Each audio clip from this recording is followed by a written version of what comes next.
Hi everyone, I'm Kit. I'm the Director of Optimisation at DayDot. So today I want to dive into a strategy that's often overlooked, can completely change the trajectory of your marketing success.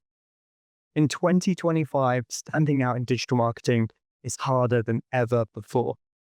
Competition is fierce, acquisition costs are rising, and consumer expectations are higher than they've ever been. But what if instead of constantly fighting for new customers, you can drive significant growth by simply making the most of the website and make it work harder for you? That's where the biggest opportunity lies. So let's explore why optimization is the key to unlocking their hidden potential, improving business performance, and making your customers happier in the process. So we're living in the most competitive era of digital marketing. More brands are entering the space, more pounds are being spent on ads, and every marketing team is fighting for that same pool of consumers. As businesses increase their digital ad spend, the cost of acquisition continues to rise. Yet, so many marketers remain laser focused on traffic rather than actually optimizing what happens when users get to the site. The numbers don't lie. So here's the latest report from Content Square. So what are we seeing? We're seeing a 3.3 decrease in website traffic year on year. At the same time, there's a 9% increase in the cost of every single visit. And what does this mean? It means that businesses are spending 13% more on ads just to maintain the same level of visibility. So this is a really dangerous trajectory for businesses that solely rely on paid acquisition to drive growth. What if, instead of spending more, you could make every visit count by improving the conversion rate for all traffic? So I was in King's Cross the other day on my way to visit a client, and I popped into Boots because I needed to pick up a sandwich for the train. With that location, you should be making an absolute fortune. Constant foot traffic, busy commuters, and people looking for convenience. But instead of a smooth experience, it was a complete nightmare. It was nearly impossible to figure out which products were part of which promotions. It was confusing and cramped. And the biggest sin for us Brits, there was no clear queuing system. In the end, I walked out and went down the road and got a sandwich from a competitor. If you own a physical store and thousands of people are walking in every day, but only a small percentage are actually making a purchase, you wouldn't focus on bringing in more traffic to the store. You'd want to understand why people are leaving without buying and then make changes to improve their experience. Your website is no different. If you're spending tens or hundreds of thousands of pounds on traffic, but not optimizing what happens when users actually get to the site, you're leaving money on the table. So that's where we can step in. Instead of increasing spend to compensate for decline in traffic, you can make better use of the traffic you already have, turning more visitors into customers, into leads, into revenue.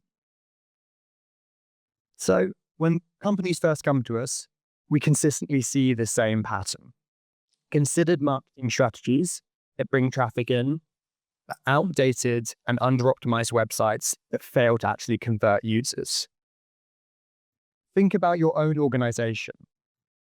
How much time and budget is spent perfecting your marketing campaigns? You might optimize ad copy, test different creatives, refine audience targeting, and analyze performance down to the smallest detail. But how much of that same effort is actually applied to optimizing your on-site website experience? So let's run a little bit of user research in the room right now.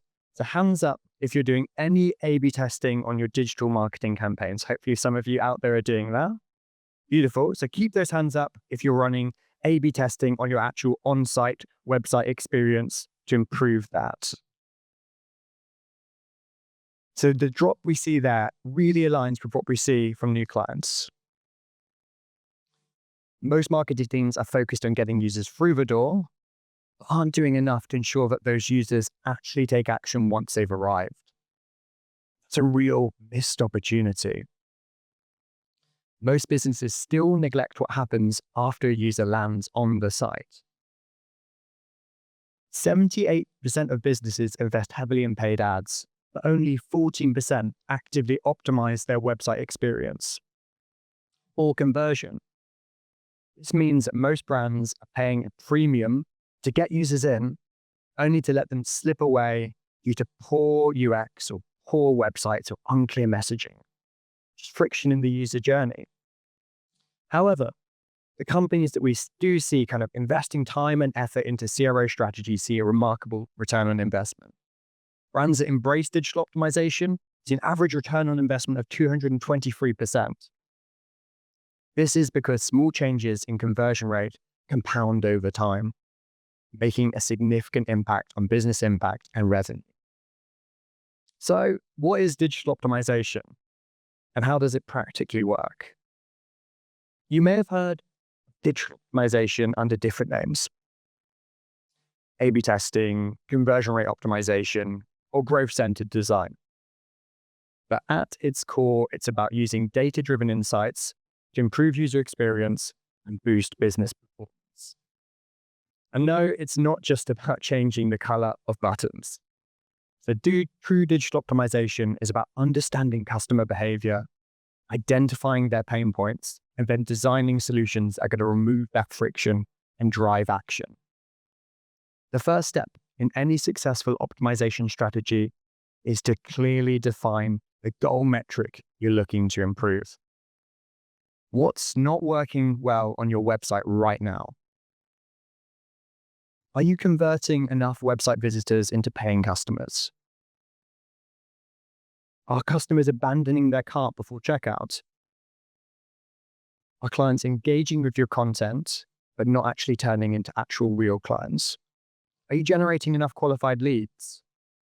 Are users upgrading from free trials to those paid subscriptions? Are you converting website visitors into kind of those reservations or bookings? What metric is causing you the most concern? Which metric, if improved by 20 or 50%, would significantly improve the success of your business? As your program matures, you see improvement in that area, you're going to shift focus to other goals.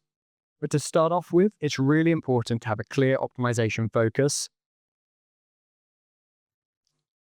Once you've identified what's most important to optimize, the next step is research. Time to understand your customers. Really get under their skin. This is where we see companies making mistakes most of the time. One of the biggest errors businesses make is assuming that they know what their customers actually want. The truth is, you are not your user. Studies show that 70% of website changes made without testing actually end up hurting conversion rate. This means that even well-intentioned updates backfire, leading to lower revenue, higher acquisition costs. So what should you do instead? You want to start using data and research to guide decisions. Start by running detailed research on the current funnel performance. Where are the biggest drop-offs in that on-site funnel? Is it at the checkout? Is it during sign-up? Identify where users are leaving, and it's going to help you pinpoint where you need to focus on fixing first. Next, you want to get a deeper understanding of your users. It isn't about assuming their needs. It's about uncovering their actual pain points. Are they confused by your process? Is there missing information? Are they getting frustrated at any point? These insights are crucial. Once you've identified the problem area, dig even deeper. Use tools like heat maps, or session recordings, or surveys to gather even more insights directly from your users. These tools are going to show you exactly how users are interacting with your site and where things are going wrong. Once you've got a good idea of what's frustrating your users, you're in a really good position to produce some ideas or hypotheses of what you want to test. What changes are going to best address your customer pain points? Which of those changes is most likely to be successful? The more ideas you generate, the better, because you really can't know for sure which change is going to resonate with your customers and really move the needle for your business until you test it. Then it's the fun part. You get to design the improved experience, build it in an A/B testing platform, and launch it to live, real customers. So let's say users are struggling to complete the checkout, and it's because they don't trust the process. They just don't believe. User researchers confirm this. So you decide to add trust badges and reassurance messaging. With A/B testing, you can measure exactly how much those changes have helped. When users reach the page, they're going to be split into two groups. 50% are going to see the original page, and the other 50% are going to see this new, potentially improved version. By analyzing their real interactions, their real journeys, we're able to get some deep insights into what actually works instead of guessing. Instead of guessing, we're using live customer data and behavior to shape business decisions, making sure that every change is backed by data. So the result is that you make informed business decisions that ensure growth and protect against failure. So let's assume that previous assumption was right. And authority icons were those missing nudges needed to actually progress into the checkout. We see a 5% boost in checkouts progressions and then actual 5% boost in actual e-com conversion rate. It's a massive improvement for our user experience. A significant lift in that boost conversion rate. So if you've got 500,000 monthly visitors, a 3% baseline conversion rate, that's a massive 9,000 additional sales every single year just by that small, tiny customer-centric tweak. But let's say it went the opposite way. We hadn't tested, or we tested and users didn't ultimately like the change that we introduced. The new authority icons weren't what they were looking for, and it made them less likely to convert in the long run. A/B testing helps us spot problems before we end up hurting our business revenue. Through testing, we could have seen that could have led to a 2% drop in e-com conversion rate. With 500,000 monthly visitors and that 3% baseline e-com conversion rate, that could be 300 fewer sales every single month and 3,600 fewer sales every year. We're avoiding now testing that, ensuring that. A/B testing helps you avoid those mistakes, making sure that all changes are based on data and going to optimize your overall experience. Ultimately, A/B testing is a win-win. When a test succeeds, you gain a proven way to increase conversions, boost revenue, improve user experience. When a test fails, you avoid rolling out a change that could have cost you sales. Either way, you're making informed decisions backed by real user data and not guesswork. But it's important to remember that A/B testing isn't a one-off. It's a continuous cycle. A cycle that allows you to ensure that your website is always in line with your marketing messages and performing at its best. By making sure your website is as optimized as your campaigns, you're maximizing the value for all traffic and making sure those marketing methods are hitting the hardest that they possibly can. Each test and iteration is an opportunity to improve user experience, boost conversions, and improve return on investment. So what are some practical next steps you might want to take if you want to strategically improve your website and improve that overarching marketing performance? So let's break these recommendations into two. One for those of you who are new to A/B testing, haven't ever explored it before, aren't sure where to start. And the second for those who've got some experience of running A/B testing, running maybe a couple of tests and wanting to get more out of their optimization program. So if you're new to A/B testing, here's where I'd recommend starting to get the most value early on. Start with a free or low-cost A/B testing platform before making a big investment. It's worth proving the value of experimentation in a way that's low risk, easy to implement, There are plenty of platforms out there, each with different strengths, and I'm more than happy to give you practical advice on which might best suit your business and what you're looking for. Then I'd recommend running a deep dive user experience audit. The best place to start optimizing is understanding where things are going wrong. Using analytics tools like GA4 to pinpoint where users are dropping off in your funnel, and then take it a step further with some guerrilla-style user research. This could be as simple as just watching real users navigate your site or asking a handful of users to complete some key tasks. The goal here is to uncover what's really frustrating them, what's missing from that journey. Because fixing those issues is where you're going to see the biggest wins. And then finally, think big and bold with your first test ideas. Now isn't the time for tiny tweaks. Your first tests need to challenge assumptions, shake things up, and let your actual customers dictate what's going to work best. As your optimization program matures, you're going to naturally shift to smaller, iterative tests. But at the start, it's important to make sure you're big and bold. You're going to get the biggest insights, the biggest changes, the biggest uplifts by testing bold, meaningful changes. So if you're already running an A/B testing program, but feel like you're not getting the results you want, here are a few ways to take things to the next level. So I'd recommend deepening your understanding of your users with in-depth user research. It's easy to focus on what users actually do on the site, but do you really know why they're there in the first place? What drew them to your product? What hesitations are holding them back? What reassurance do they need to take that next step? A structured user research piece through surveys, kind of user interviews, session recordings are going to give you those qualitative insights you need to refine your tests and drive stronger results. Next, I'd recommend expanding your testing beyond acquisition. A/B testing shouldn't stop after that first purchase or lead. There's huge potential in optimizing the full user journey, flows, onboarding flows, even post-purchase interactions. Think about how you can build habits to encourage users to return, repurchase, re-engage with your product more deeply.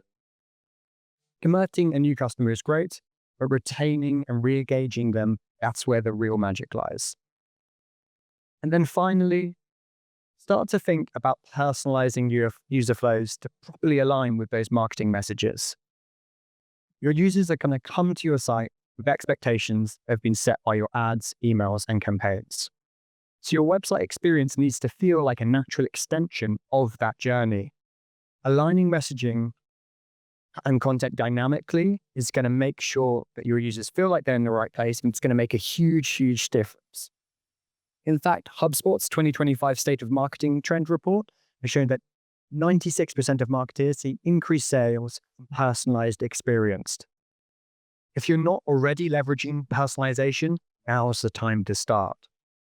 So a great practical way to immediately dip your toe in that personalization is in what we call symmetrical messaging.